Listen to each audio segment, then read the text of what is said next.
Okay. We have to move. We have to move a bit. Are we ready now? Thank you all for coming. I am not going to speak for very long. I want to be very clear. First, let me thank God for bringing us this far. You can see my family here. We have been through a lot of trauma. I want to thank them for standing with me during the last 2 or 3 weeks of what you call crooked Ruto's anarchy. Crooked Ruto's anarchy. And I want to address William Samoei Ruto here.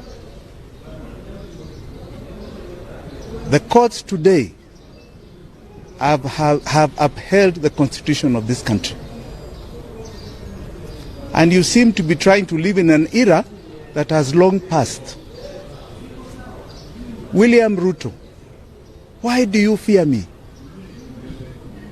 If you fear me, be a man. Come and deal with me properly, kiwanjani ya siasa.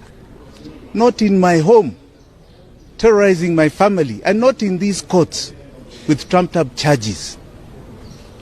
You are afraid that we are redefining the politics of this nation.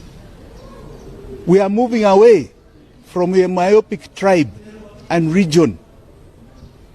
Your useless kutenga and lies.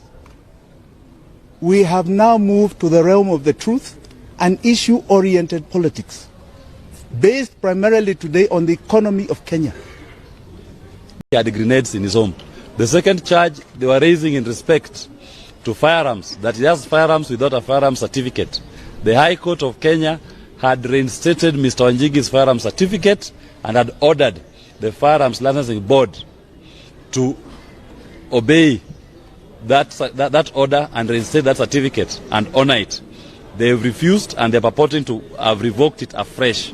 The High Court also had equally ordered DCI and DPP and IG to return Mr. Wanjigi's lawfully licensed firearms, which court order, I was reminding the court today, this DCI cannot refuse to honor. That is why he has a sentence hanging over his neck today, 4 months imprisonment.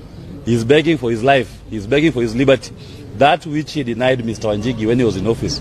Those firearms were returned by Mr. Men. We don't know how again the same DCI turns around to want to charge Mr. Wanjigi for being in possession of illegal firearms, which were issued to him after a protracted court battle that led to the conviction of George Kinoti, who is now crying wherever he is for freedom. He thought he was denying Wanjigi's freedom. He is the one now crying for his freedom. Wanjigi is here, free like a bird. Even these officers being misused. Your time will come. You will cry like George Kinoti for freedom, and I will be there to oversee the process. That is what I specialize in as a lawyer. My duty is to hold you accountable. And I have time. I swim in the lake. I'm like a fish in a water. We come to court. I am in my best element when I put you to account to explain why you disregard our constitution, why you disregard our courts. Those officers who are being misused, please, take your time and understand our constitution. Understand the times we are in. Do not allow yourself to be misused to pursue political scores. As I told William Ruto yesterday, Jim is here. If you want a political battle with him, don't involve innocent police officers. Take on him head on. Let's have a debate. Debate him on the issues that he's been educating Kenyans on.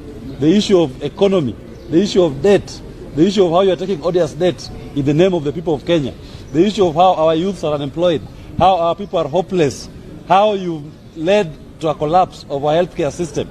Those are the things that Jimmy Wanjigi will wish to debate with you, and Kenyans will make their decision based on who has the best ideas for this country. That decision will not be made in the courtrooms. You are wasting our time and wasting everybody's time by when you keep invading Jimmy's home and you keep dragging him to these courts on trumped up charges. Face your equal. Deal with him as your equal. Leave the innocents. If you fear him, then say so. If you don't fear him, debate him on the issue. We are happy that the court has seen it fit and has listened to our application to defer the plea taking. and a ruling on that will be made on the 12th of September. But in the meantime, we have also initiated contempt of court proceedings against the Acting Inspector General of Police, DCI Amin, and Mr. Michael Sang, the one who effected an illegal arrest on Mr. Wanjigi yesterday at DCI Nairobi area. We do hope that we'll get those directions for those 3 officers to appear in court and explain why they deemed it fit to ignore the orders of the Honorable Court.